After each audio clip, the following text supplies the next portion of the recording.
Hello and welcome back, everybody, to another episode of the Unfounded podcast. This is the special series, Take Me to Church, and I believe this is the 6th volume of that series. And thank you for joining me here again. I'm hoping you're enjoying the series up until this point. It's been very intriguing, very thought-provoking, and I'm kind of getting started here this morning. Didn't do too much prep work before because I'm kind of trying to enjoy this process a little bit more than I have in the past. One thing that I really hit my head this morning and I'm kind of dealing with before starting recording is kind of recognizing that before I do this, it's really nerve-wracking every time. It's no matter what kind of episode I'm making, there's a certain, you can hear it in my voice sometimes, anxiety that I feel. And what I'm really trying to work on is letting that anxiety go so that I can just enjoy creating things, because the main reason I do this is I really like it. Like, I really enjoy talking. If you couldn't tell. And because of that, I've found something. I've made a space for myself where I can do that and at least show it to other people and see if they enjoy it too, right? And so if you're here, I thank you for that, because it's affirmation of that process for me, and it really encourages me to continue the process. And I encourage you as a listener, something coming through obviously right now this morning, whatever I'm going through, it's also meant for you if you're listening to this, right? And that's how I like to make this show. How I formed this show is kind of sharing the things that I go through, what I feel, and trying to be as honest and transparent about that as I can, because I think one of the fundamental problems in the world is this acting that goes on. It's a product of our egos, right? But something that's on display heavily right now in the world, and also affected and compounded by things like social media, technology, even. So, that being said, it's important for you to figure out what makes you feel good, honestly. And this is my version of it, one of my versions of it. I have multiple versions that I've discovered over the years. The other being music, but really anything creative. I love painting, right? I love making things. I love learning how things work. And I like understanding problems, in a sort of puzzle-like way, right? And so all of these are expressions of my creativity, and everybody has a different way of expressing that side of themselves. But some of us have told ourselves over time that we don't have to be creative, right? We don't need to be, or maybe we don't have that aspect to ourselves. I think the education system in school kind of does this to us over time. Makes us feel like if we aren't the best painter traditionally, or if we aren't the most musically inclined initially, that we just don't have those capacities, and that's not true. It's, as a matter of fact, many of the most popular musicians and artists throughout history have not been classically skilled, at least initially. Some of them have. And those are amazing examples of talent as well and creativity, but I'm not trying to demean any version of it, but I'm trying to highlight the version of it that often goes unenunciated in most people. And it's the version that isn't traditionally recognized. And everybody has something like that inside of them. And oftentimes through our systems of education and through our society, we de-emphasize those things inside of people quietly, in a way that it's almost not understood. It's a social pressure of sorts, and it comes through as a byproduct of kind of what we value in our society, so that we recognize that if the certain attributes are really highly valued, then if we don't have those specific attributes, we must not be as valuable. And it's bad logic. It's not true. So, there's something that wants me to talk about that right away this morning, because it's a big part of unlocking who you are, your creative side. It just however you express yourself. We need to know what that is, and in order to unlock that, you have to feel comfortable to do that. And this show is a large part of it is about that, specifically this morning. And I don't really know what part of the Bible we're going to be reading this morning. Like I said, I didn't do too much prep work because something told me not to. to kind of just roll with it. I have been kind of preparing beforehand, looking through which readings I'm going to do so that I had some preparation before for these shows, these Take Me to Church episodes. But there's something that needs to be demonstrated in the Take Me to Church episode about being in the moment and the authenticity that springs from that, and that there's a intelligence in that if you allow yourself to flow, if you allow yourself to just create, what you produce always is something worth value. Not sometimes, always. But if you're not getting out of your own way, what you'll produce is kind of a hybrid of that doesn't really exemplify who you are properly, and so then it doesn't really feel as satisfying. So in order for you to really recognize what I'm saying is true, you've got to get out of your own way in a sense and feel comfortable, have fun doing what you're doing, what I'm trying to do right now, right? And so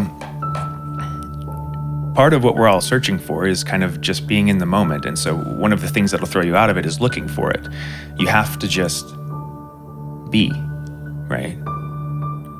And I think this is something that the Bible speaks of as we kind of get more on the topic this morning in a tertiary way, not directly enunciated, but that the human being initially was created for a purpose that only the God, the highest being, knew what that purpose was. And we've strayed or fallen from that purpose. So there's a lack of remembering what we are innate to these stories.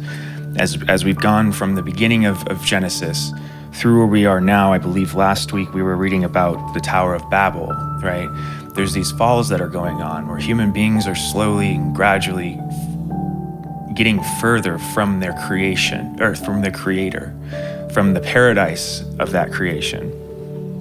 And so there's a forgetting in that story that is, like I said, not directly enunciated, but it's suggested in every one of these narratives.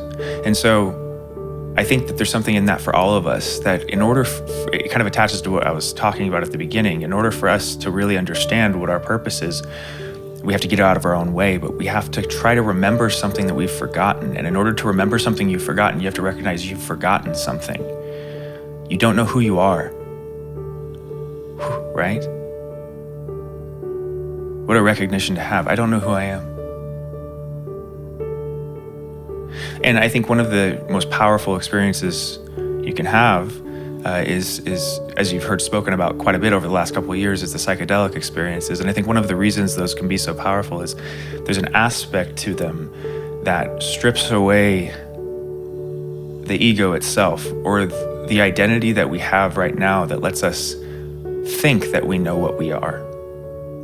But when that goes away, when that's stripped away in those psychedelic experiences, which I believe are really spiritual experiences, they're just the way we perceive them, the way we describe them is psychedelic, is a trip, right? But they're a religious experience, and the religious experience is the falling away of the ego, the revelation that you are something else underneath, and it's something that you're not very familiar with, that you've forgotten. And so that's why when people go through those psychedelic experiences, there's an awakening, as I've talked about a lot in this episode, process that starts to happen where it doesn't have to be through this psychedelic experience, which is what makes it more interesting. But that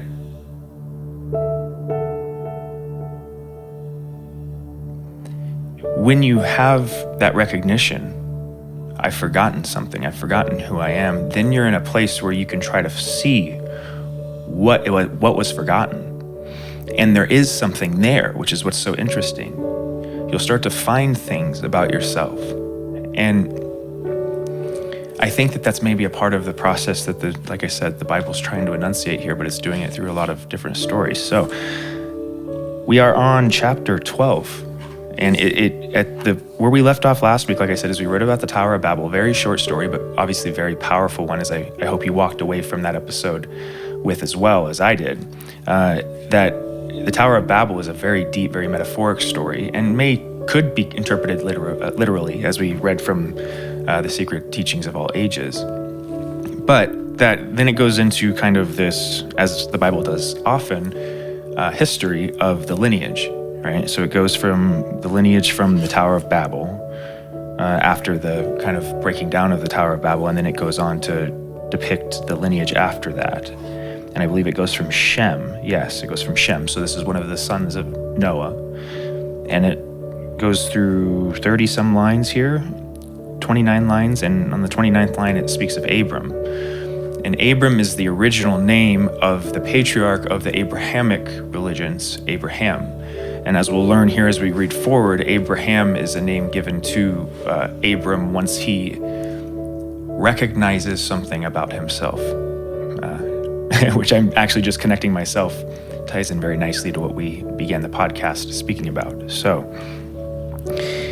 something is trying to get us on the right track here this morning, and that is exciting for me, just as I hope it is for you, because I'm along on the ride in this process, just like you are.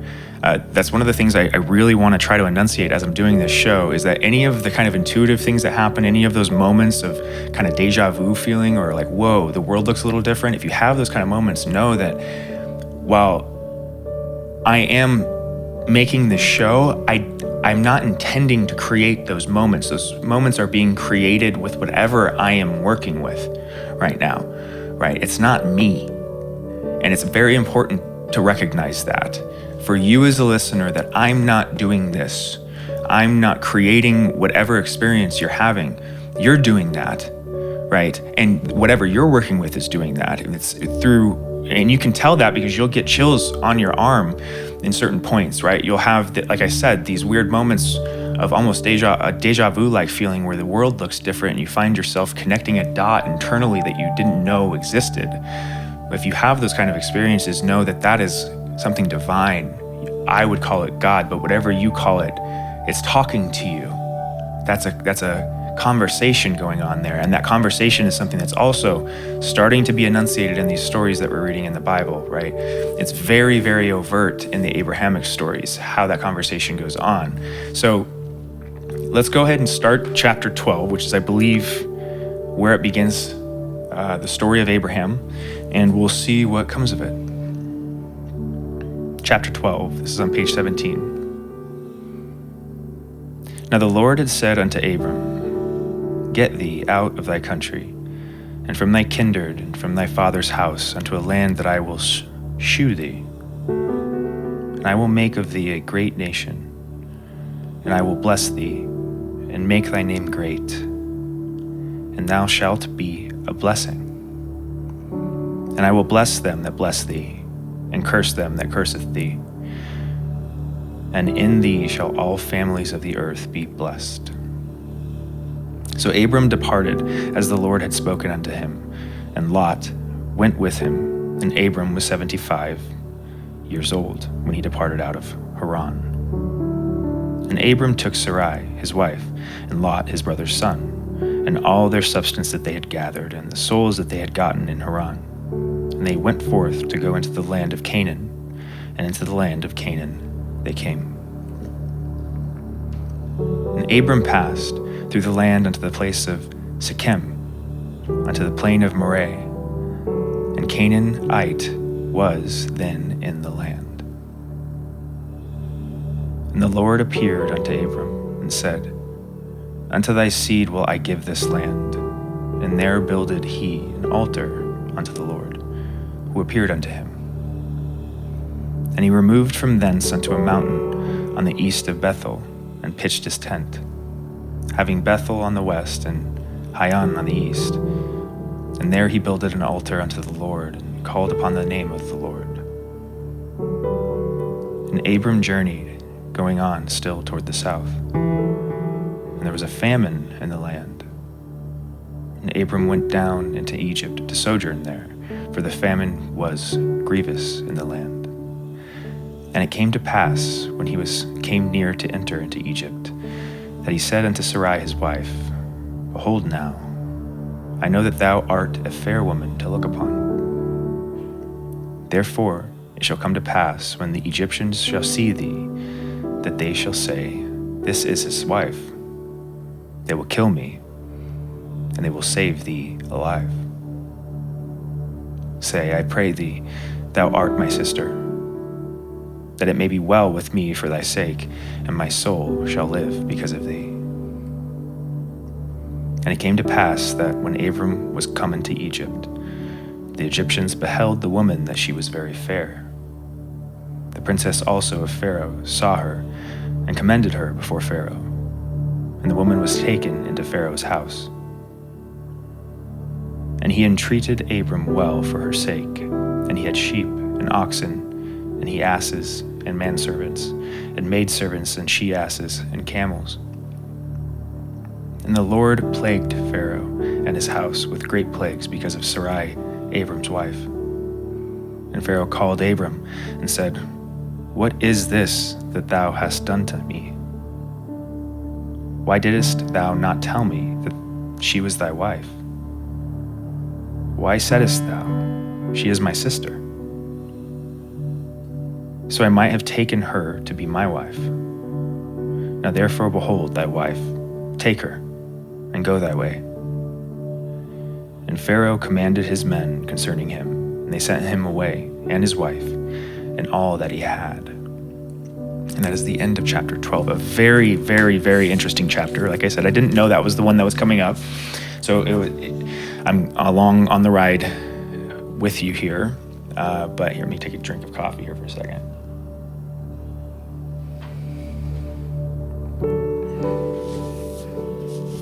But a very interesting, very confusing story. So we're going to have to take a second here and try to break this down, right? So this is the introduction of Abraham or Abram. And now Abram, like I said, there's a difference between Abram and Abraham. And part of it's kind of enunciated in this story, I think, right? So Abram is one of the descendants of Shem. So he's one of the good brothers of Noah, right? And he takes not only his new wife, but also his brother's son, Lot, and then all of the people of his tribe, essentially, right? So it speaks of all of these other people that are around them. This is basically his tribe. And he goes kind of on a search, right? So the Lord comes to Abram and says, hey, and this is very kind of, it's not well enunciated in this version of the Bible.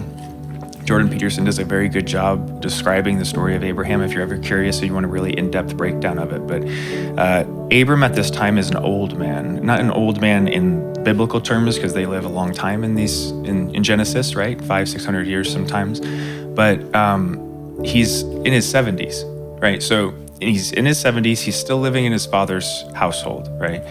And he's not really doing anything for himself, right? He's living off of the wealth of the patriarch, of his father. And the Lord comes down and says, I will make of thee a great nation, and I will bless thee, and make thy name great, and thou shalt be a blessing. And I will bless them that bless thee, and curse them that curseth thee.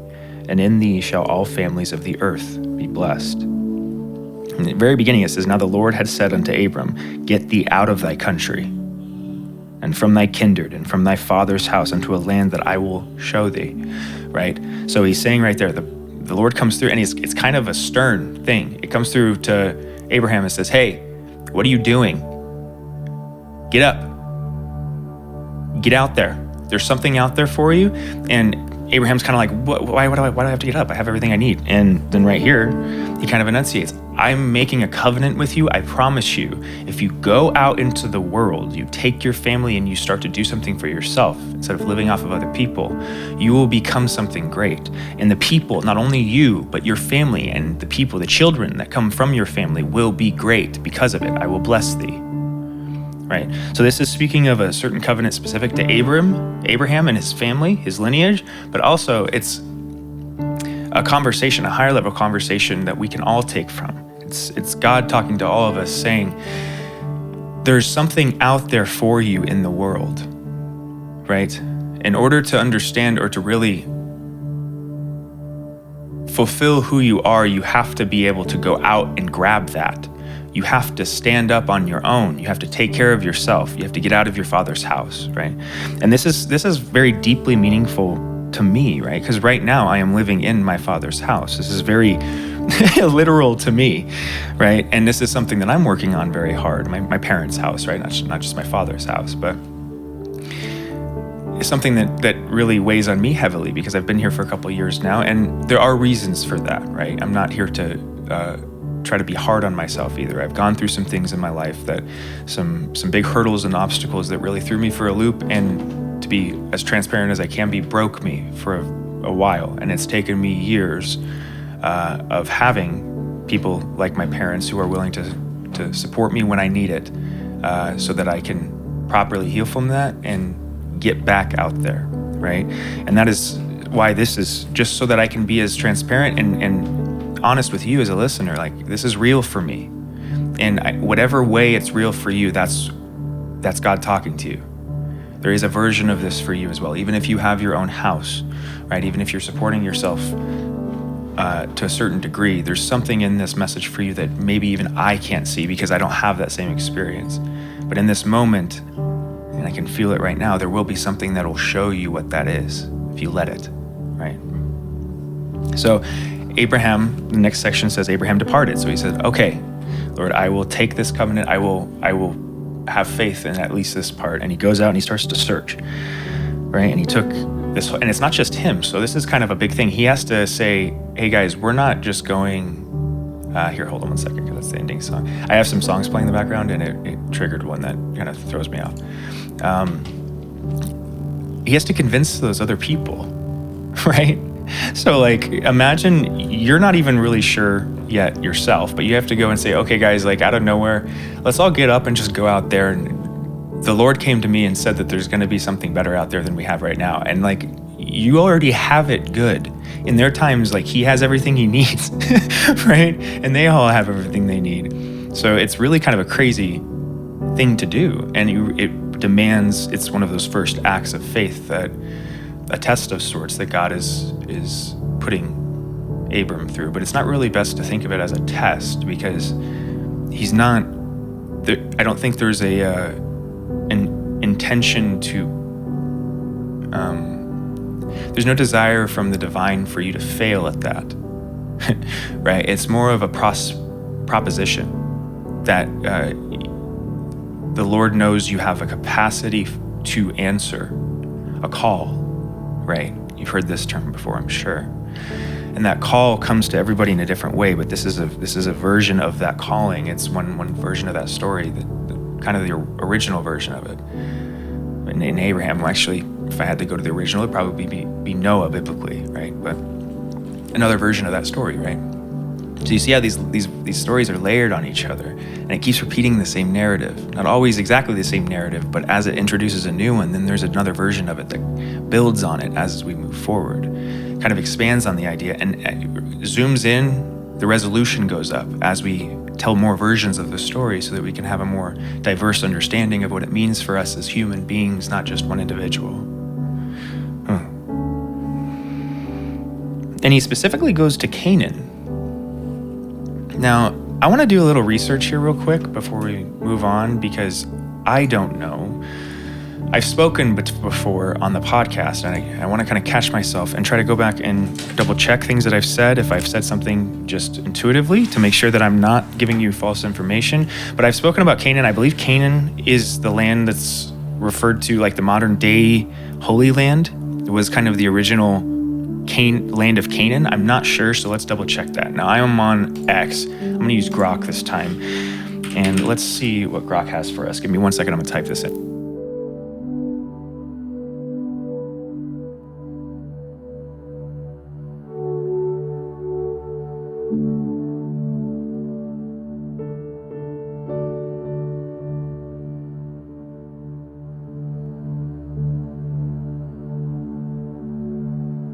All right, so I messaged Grok. I said, hey, Grok, I'm wondering if you could explain the land of Canaan geographically for me, right? So put it in geographical context for me. Where is it today? Grok said, certainly. The land of Canaan refers to an ancient geographical area in the eastern Mediterranean, okay? Roughly corresponding to parts of modern-day Israel, Palestine, Lebanon, and Western Jordan. So, okay, I'm glad that I was right about that. That makes me feel good, but there probably are going to be some times when I'm wrong about these things, and this is why I'm doing it, so that we can both demonstrate that kind of humility, that I am not speaking as an expert in any of these areas. I'm learning with you as we go along, right? So I have to constantly remind myself of that, and I want to do that transparently so that you can see that I'm honestly doing that as a listener, right? But then also so that I can catch things that I do miss. The location. So Canaan is situated along the eastern coast of the Mediterranean Sea. It stretches from the southern border of Lebanon in the north to the northern Negev desert in the south. To the east, it extends to the Jordan River and the Dead Sea, while the Mediterranean Sea forms its western boundary. Topography. The coastal plain, a narrow strip along the Mediterranean, which includes fertile areas like the plain of Sharon. So this would be kind of the modern day Israeli coast, and then also parts of the Gaza Strip, right, would be this coastal plain, from what I'm understanding right now. In the central hill country, this region includes mountainous areas like the Sumerian and Judean hills with elevations that can be quite significant, offering a contrast to the coastal plains. So this would be areas like, I believe, where Bethlehem is, and these other small biblical towns that you've heard of in the biblical story that we'll read about here shortly as well. And then the Jordan Rift Valley running along the eastern side. This includes the Jordan River Valley, which is below sea level and leads to the Dead Sea, one of the lowest points on Earth. So, and then it goes on. The climate varies from Mediterranean to coastal regions with mild, wet winters and hot, dry summers to more arid conditions as you move inland and south towards the desert region. So, very diverse country where there's a lot of different versions of climate in a short geographical area, or a small geographical area. And then cultural and historical significance. Actually, let's read this. Historical boundaries. Historically, the boundaries of Canaan have shifted due to political control and cultural definitions. However, key cities like Tyre, Sidon, Byblos in the north, now in Lebanon, and cities like Jerusalem, Hebron, and Gaza in the south have often been associated with this region. Okay, so there we go. And then cultural and historical significance. Canaan was home to various peoples and cultures, including Canaanites, which is what we're reading about now, so that's what I wanted to confirm, Philistines, Israelites, and others, each contributing to its rich historical tapestry. It's mentioned extensively in religious texts like the Bible, where it's central to narratives involving the Israelites. This area has been a crossroads of civilizations, influencing and being influenced by neighboring cultures like Egypt, Mesopotamia, and later the Greeks and Romans. If you have any more specific questions about Canaan or need further details on any aspect, feel free to ask. Sure. Thank you, Grok. So that fascinating, and that confirms a lot. So before we move on, I'm actually going to go and let's go a little further, because I want to confirm one more thing here. And one of the things that so Canaan is the root word of Canaan is Cain, right? So the Canaanites, and we're talking about lineages here. I'm connecting dots, right? So the Canaanites would be the descendants of Cain, is what I would venture to guess. And what it does speak about in the story of Cain, when Cain is the cursing of Cain, right? There's this very specific description. Let's find it here.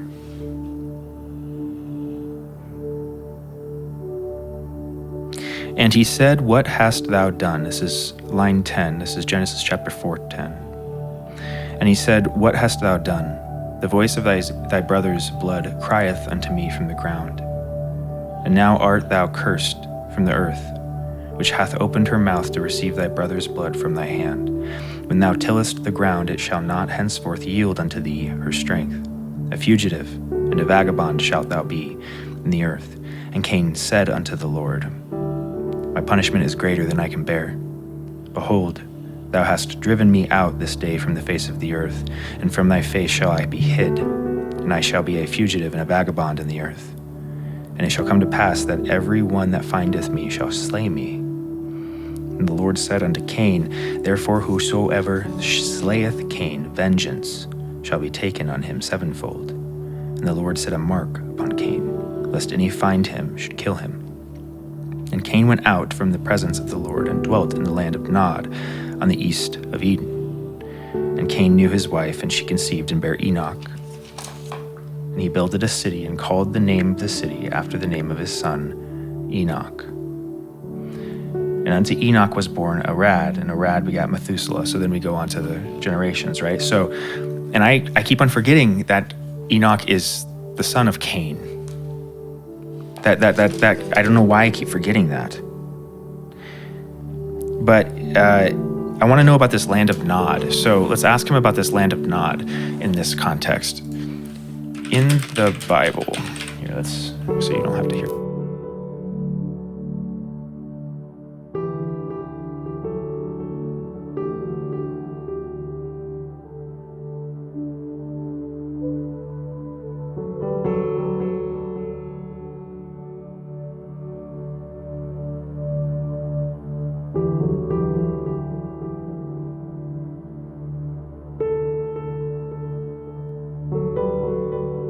Okay, so I said in the Bible it speaks of Cain venturing into the land of Nod, and I asked Grok, is there any way to tell where this is geographically? It says here, the exact geographical location of the land of Nod as mentioned in the Bible remains speculative because the text itself does not provide detailed geographical markers beyond stating it is east of Eden. Here's a breakdown based on what we know from the biblical text and scholarly interpretations. Oh, it took him a second, actually. He had to really search for that. That's crazy. He was waiting. Biblical context. So Genesis 4:16 states, "Then Cain went out from the presence of the Lord and dwelt in the land of Nod on the east of Eden." This indicates that Nod was somewhere to the east of Eden, but since the location of Eden is not precisely known, this doesn't pinpoint Nod's location. Interpretations of Nod's meaning. The Hebrew meaning the word Nod in Hebrew means wandering. Oh, interesting. Or exile. Oh, wow. See, this is the depth of Hebrew writing. I wish that I knew Hebrew because reading the Old Testament in Hebrew would be the most accurate way to read the Old Testament because it's words. There's a story within the stories.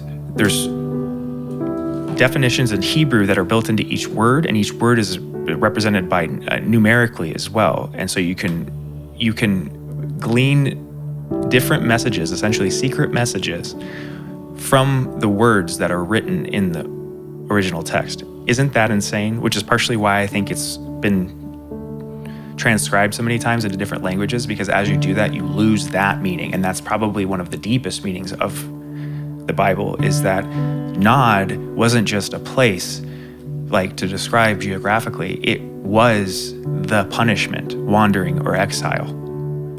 So he ventured into Nod. He ventured into exile or wandering. Some scholars interpret this to mean that Nod was not a specific geographical place, but rather a metaphorical or symbolic location, representing Cain's state of being a wanderer due to his curse. So there you go. I didn't read that part, but there you go. Thank you. That's nice to know that I was on track there. Geographical theories. Mesopotamia. Some have theorized that Nod might be in the Mesopotamian region, which is east of where many scholars place Eden, often associated with the area where the Tigris and Euphrates rivers originate. However, this is speculative.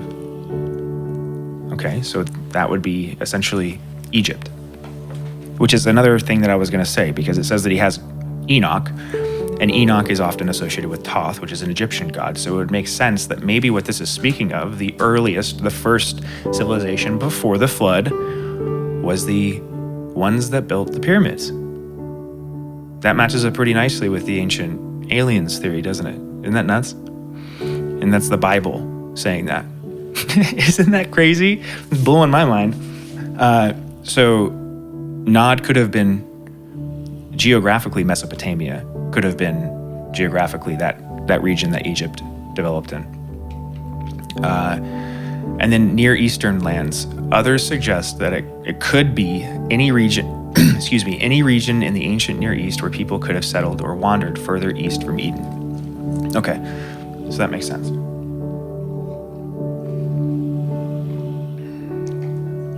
Archaeological, excuse me, something's wanting to speak right now. Something wants to talk because I'm getting burping and stuff. Archaeological and scholarly views. No specific location. Most scholars agree that there's no archaeological evidence or definitive historical record that can pinpoint Nod to a specific location. The narrative might be more about theological or moral lessons rather than geographical accuracy. Symbolic nature. Given the nature of early biblical texts, many see Nod as symbolizing the spiritual and physical consequences of sin, alienation and wandering away from God's presence, which is also very true. There's no way you can deny that truth of it. So it's at least true from the symbolic sense, but geographically, the best argument is that Mesopotamian argument, only because there is, through the lineage of Cain, Enoch, And then Enoch is associated with an Egyptian figure. So it would make sense that if he was a high-ranking Egyptian figure of any sort that actually lived, then that would have been around the region that Cain ventured to, right? Cultural and literary, I can't speak right now, cultural and literary references. Over time, Land of Nod has also become a cultural reference for sleep, nodding off. Oh yeah, but this is unrelated to its biblical context. I don't know about that, because if you nod off, right, you fall asleep. If you're asleep spiritually, what does that mean? Isn't that what Cain was? Isn't that what the story of Cain is trying to describe to us? How we can tell when somebody's spiritually asleep? When they've nodded off? When they're roaming the wilderness without any direction? I think that's very accurate. In summary, while we can infer some general directions or regions based on the text, there's no definitive answer on where the land of Nod was geographically located. The ambiguity might be intentional, focusing more on the moral and spiritual implications of Cain's journey rather than the physical location itself. So we can accept either, right? And I think that that's a fair assessment. We don't know for sure that that's where it's speaking of, but the reason I wanted to see about that is because one of the things that I'm trying to understand about these stories and really view them through a historical lens, because I believe that if we do that, we may be able to understand our current conflicts more accurately, specifically the conflicts that are happening in the Middle East. I think that these stories can explain to us why the Middle East has been such a violent and chaotic place throughout history, and why not the only reason, but why it's been a center for that. Just on the surface, we can see that the spiritual significance of the location is one of the primary reasons why people fight over it, right? But what I'm trying to find out is exactly what each group of people, why they're fighting over it, and how that relates to this story. Because Abraham is representing the lineage of the Jewish people, right? So he is the patriarch of the Jews, and we're just starting that story. What I want to know is, who's the patriarch of the Palestinians?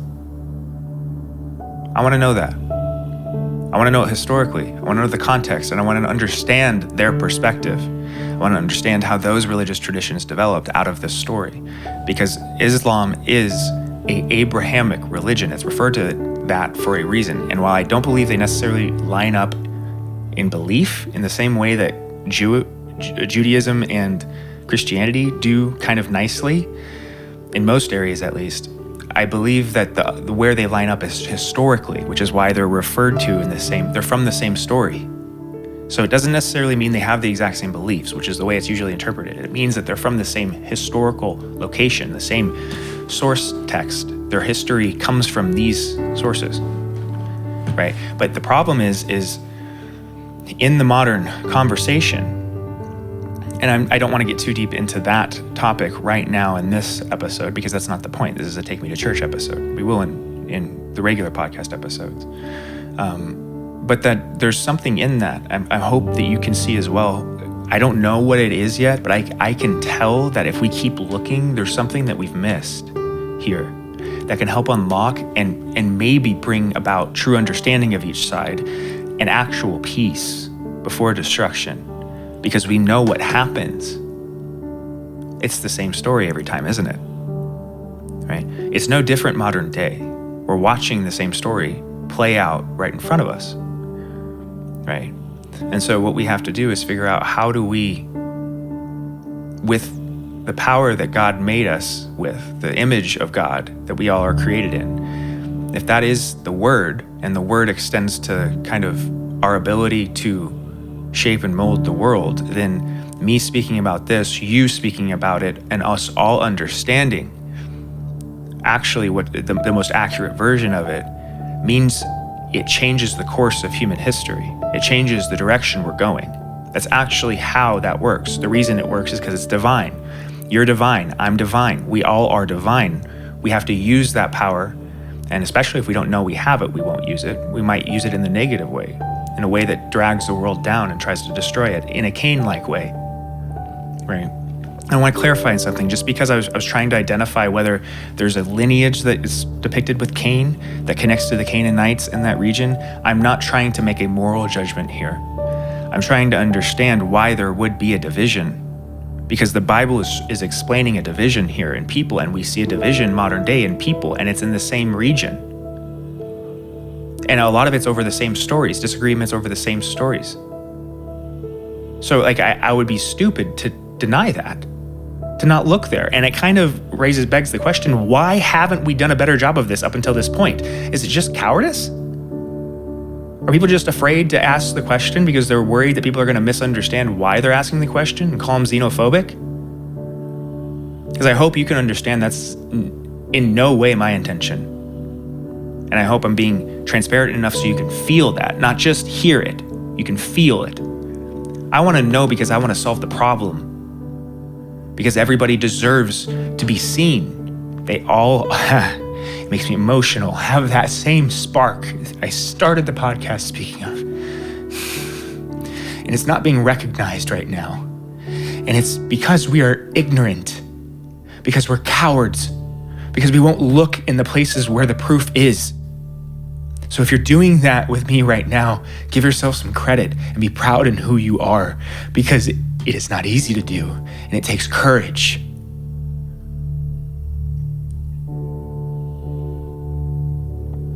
Because we are uncovering things here.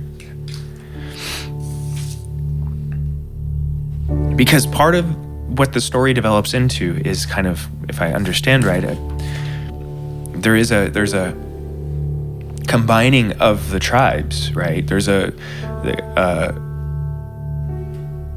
the right word?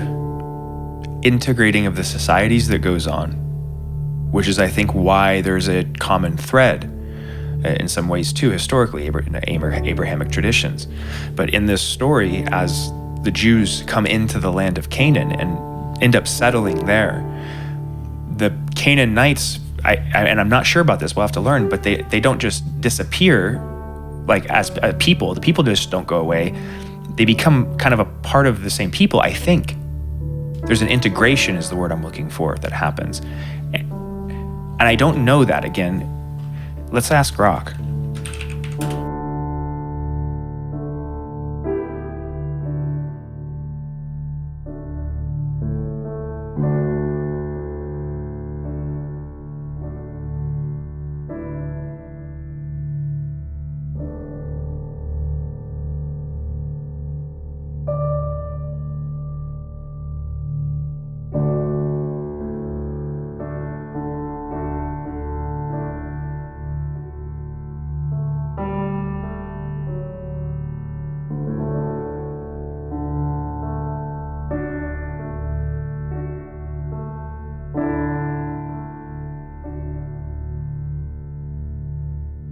Okay, so I asked Grok, I'm wondering, hey Grok, I'm wondering when the Israelites first came to the land of Canaan, did they integrate into the Canaan society, or was there like wars over the land? Was there like conflict immediately?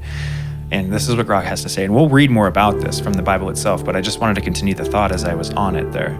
It says, the arrival of the Israelites to Canaan and their interaction with the Canaanite society is a topic that has been extensively discussed in both biblical narratives and by modern scholars, with interpretations varying based on the sources used.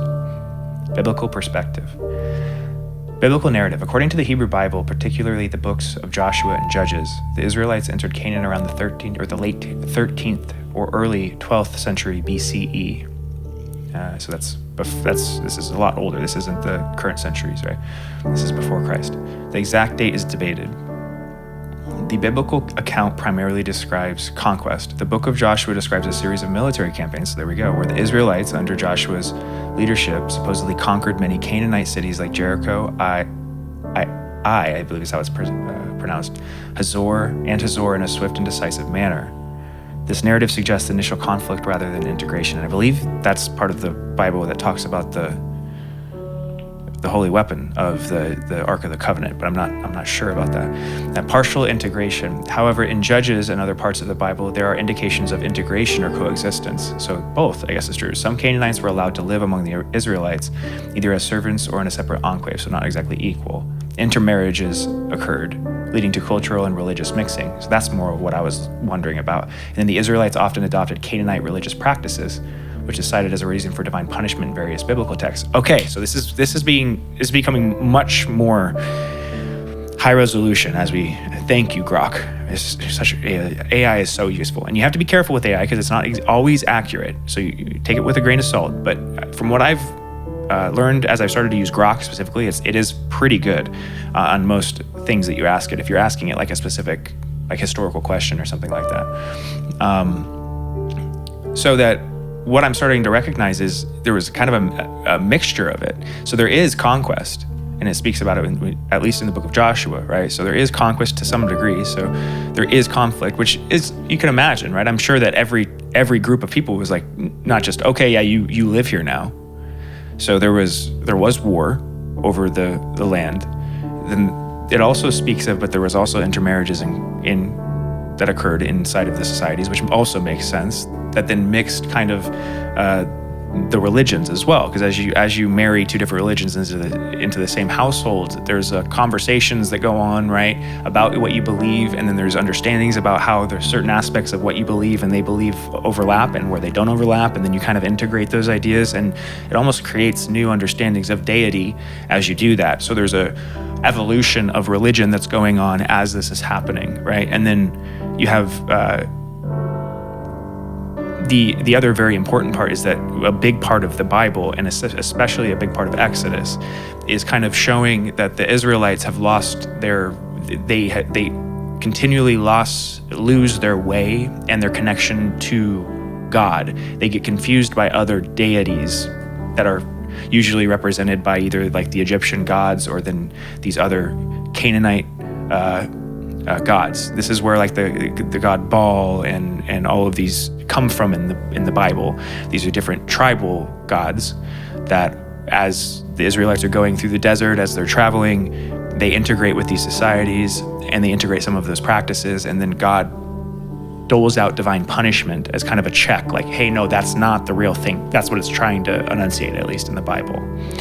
So archaeology and scholarly perspective. So archaeological evidence, gradual settlement. Many archaeologists and historians argue that the archaeological record does not support the biblical account of a massive, swift conquest.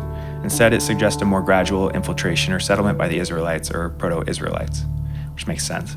Settlement patterns. The emergence of small rural settlements in the hill country during the Iron Age without signs of widespread destruction might indicate a peaceful, albeit slow, settlement process rather than a conquest. Cultural continuity. There are strong interactions of cultural continuity between Canaanite and Israelite material cultures, suggesting that the Israelites might have been an offshoot of Canaanite society or included significant Canaanite elements. It's also very interesting. Theories of origin. Peasant revolt theory. Some scholars, like Norman K. Gottwald, propose that Israel emerged from within Canaan itself through a sort of social revolution or peasant revolt against Canaanite city-states. Infiltration model. Others suggest the Israelites infiltrated Canaan over time, perhaps as pastoral nomads slowly establishing themselves in less occupied areas. Historical interaction. Conflict and integration. It's likely there was a combination of both conflict and integration. While there might have been some military actions, particularly in gaining control of certain areas, there was also significant cultural and social integration over time. Political and cultural dynamics. The interactions would have been complex, involving trade, alliances, conflict, and cultural exchange over centuries. In conclusion, the reality was probably a mixture of both conflict and integration. The biblical narrative emphasizes conquest, but archaeological and contemporary scholarship suggests a more nuanced process involving both peaceful settlement and cultural amalgamation within existing Canaanite societies. That was perfect. Thank you, Rock. So at least I have a little bit more diverse understanding of what could possibly be being described here, right? Or the very beginning of what's being described here. Is that there's probably a little bit of all of that took place. I think if we really, as we talked about in a couple episodes back, if you really want the truth historically, you'd have to like tap into every single person that ever witnessed or experienced the event while they were there at the same time and be able to view those at the same time to really get the true picture of what happened, right? But that's impossible, right? That's a perspective that only God could have, so that we have to try to get the most diverse, the widest view we can, understanding that it's never going to be totality. And so that's kind of what Grok is helping us do here, is it's taking all of these different perspectives and saying, here's the best of all of these. And there's probably some truth to all of these, or could be some truth to some of these. And as I read through of them, I find myself agreeing with the possibility of all of them. It's hard to imagine that didn't happen at all, any of these, right? So what I'm thinking is it probably was a mixture of all of this, and that there probably was peaceful, because it wasn't just one big group of people. It was a bunch of tribes, right? At this time, people lived like was described with Abraham, with their family, with their patriarch, and because out of survival. And so there would be tribes of people that stayed together and formed essentially small towns, you could imagine it, but that were nomadic. They would move in large part. And so as those societies integrated, started to, contact each other, some of them probably got along, some of them probably didn't, some of them probably went to war, some of them probably traded, some of them integrated and married into each other, became a bigger tribe, some of them didn't and just lived peacefully but separate, you know what I mean? These kind of things. Some of them were at war probably the entire time, so there isn't a simple answer. And that's one of the only thing I want to say about it, modern day context, is I want to bring that perspective into the modern day context. And just you as an individual, look at the conversation of what's going on in the Middle East and the war in the Middle East, right? Do you see anybody approaching that conversation from this kind of diverse perspective of the origin of where the conflict started? Or is everybody just telling you 100 years back?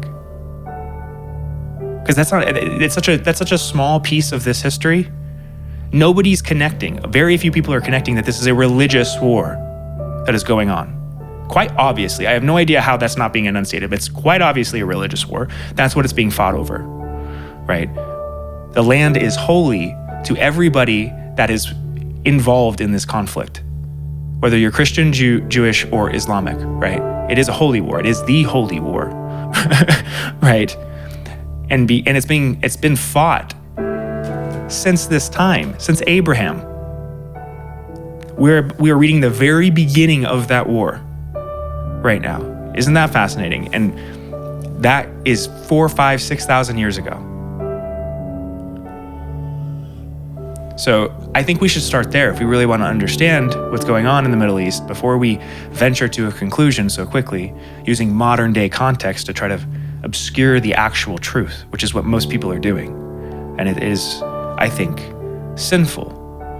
Not because you're not allowed to have your opinion, but because you're commenting on something that is holy, but you're pretending like it isn't.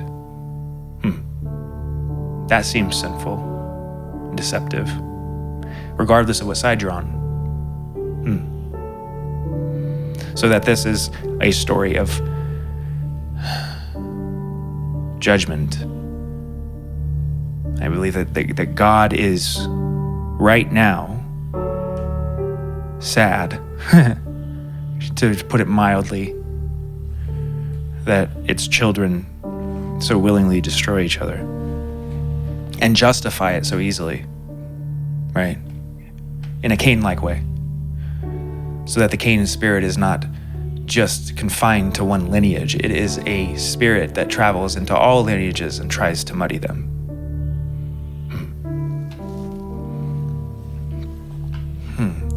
Well, this has been an interesting one this morning. I'm trying to debate whether we should go a little further here, or maybe we should look a little bit more in another source before we move on, because I think that was a good place to start.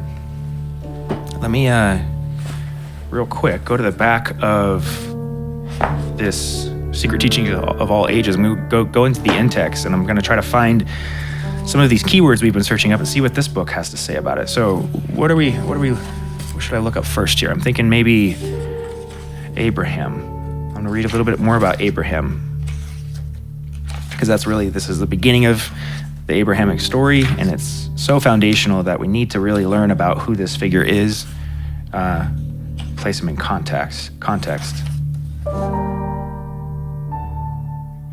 There's a lot of Abras. Abba. There's no Abraham? That's fascinating. Or Abram. There's Abraxas. Abracadabra.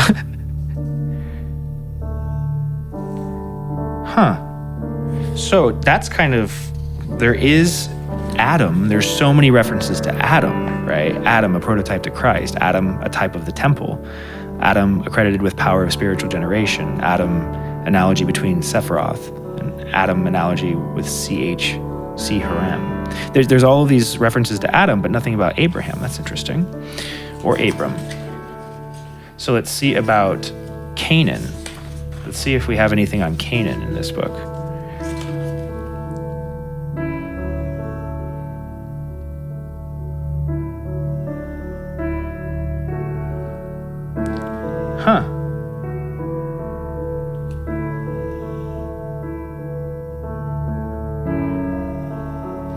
Nothing on Canaan either.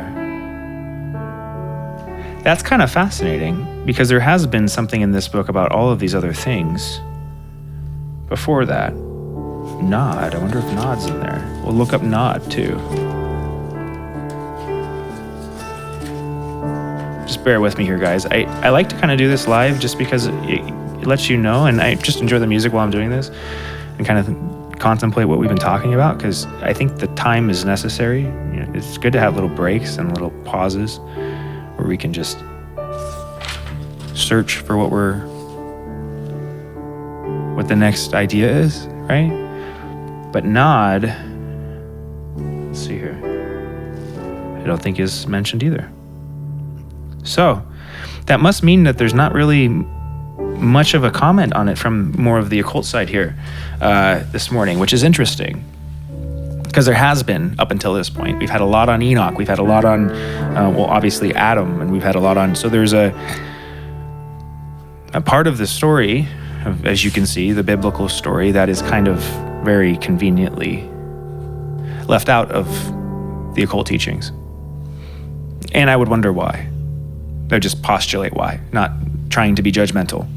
But it would seem that in a book that deals with things that are obscure, you should include a figure like Abraham, the source of the three biggest religions in human history.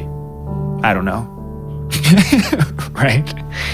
So that leads me to question that source slightly. Manly P. Hall, that there might be a certain perspective through which he is viewing spirituality. And I have noticed that as you deal with the occult, this is through my own experience, it tries to convince you that the Abrahamic model is not true, is a lie. And all I would say with that is you have to make up your own mind about that. I've made up my own mind about that, and I've decided that that's not true.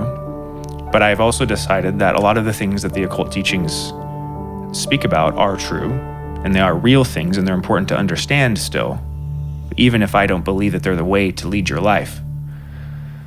You can still recognize something exists, which is, like I said, why I wonder that occult side doesn't pay the Abrahamic traditions the same respect. It seems like a Cain-like spirit to me.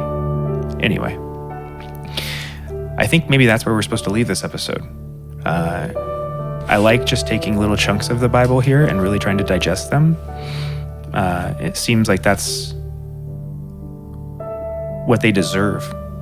Right? These stories are so deep and they have so much to tell us that if I was to sit here and keep doing, hour and a half, 2 hour long episodes like I have done here before, because I'm just kind of interested in it, want to keep going.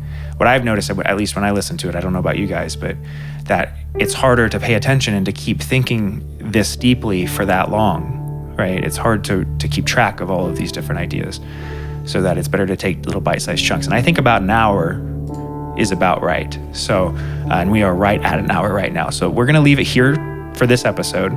But before we go, I do want to cover a few announcements for you, because I am doing a lot of work in different areas here. So it's not just this show. And I do want to get all of my other projects up and running. I've been working on those as well over the past couple months. And so you're going to see more from me here soon. I'm starting to push out a little bit more social media presence. because of all of the drama that's going around with TikTok, and we don't know whether it's going to be here or not, I'm going to be pulling all of that content off of TikTok and posting it on my Patreon page, so that if you want to support me, I'm trying to figure out a way to give you some way to support me, so that, I understand it's always nice when people donate. Many people have done that over the years to help support the podcast, and I appreciate that. But I feel like I want to be able to give you something for that. You know what I mean? And the only thing I know to give you is what I've worked on, all of what I've created. And so I want to put that all in one space for you, so that if you do want to support the podcast, you can do that on Patreon. I'm still in the process of uploading a lot of the content. There's so much content I have to get through to get uploaded, so it's going to take me a while. But I am in the process of putting it up there. You'll have different sections for like the TikTok live channeled messages all in one place. You'll have the podcast all in one place, the video episodes all in one place, and then any of the other content that I create as well, like the music side and that, I also do some streaming and things. So that's going to be available on my Patreon page here. Let me pull it up. Why do I not have it up right now? I should.